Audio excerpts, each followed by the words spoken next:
Many claim to have faith and to be walking on the straight and narrow path, but how many are truly walking in it?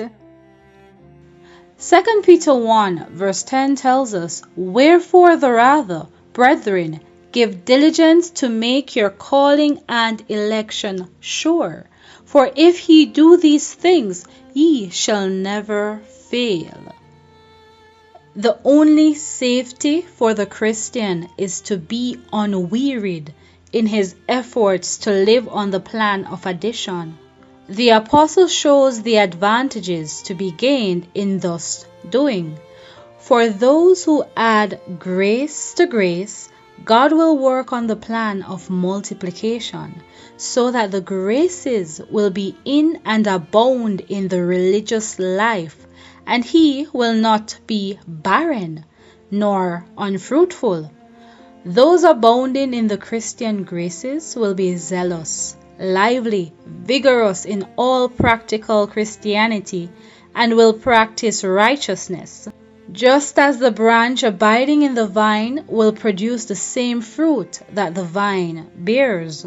He who does not climb the ladder of progress and add grace to grace is blind and cannot see afar off. He fails to discern that without taking these successive steps in ascending the ladder, round after round, in growing in grace and the knowledge of our Lord Jesus Christ, he is not placing himself in a position where the light of God above the ladder is reflected upon him.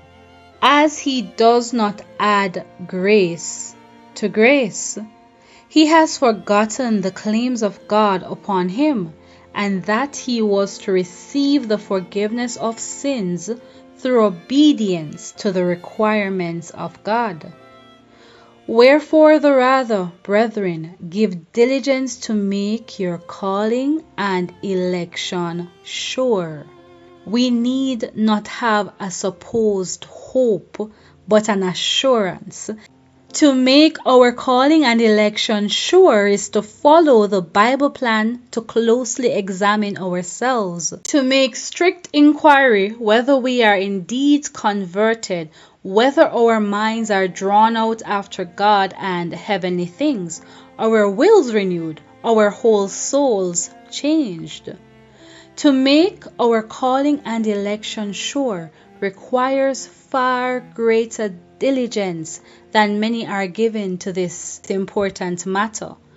For if ye do these things, live on the plan of addition, growing in grace and the knowledge of our Lord Jesus Christ, he shall mount up step by step the ladder Jacob saw, and he shall never fall.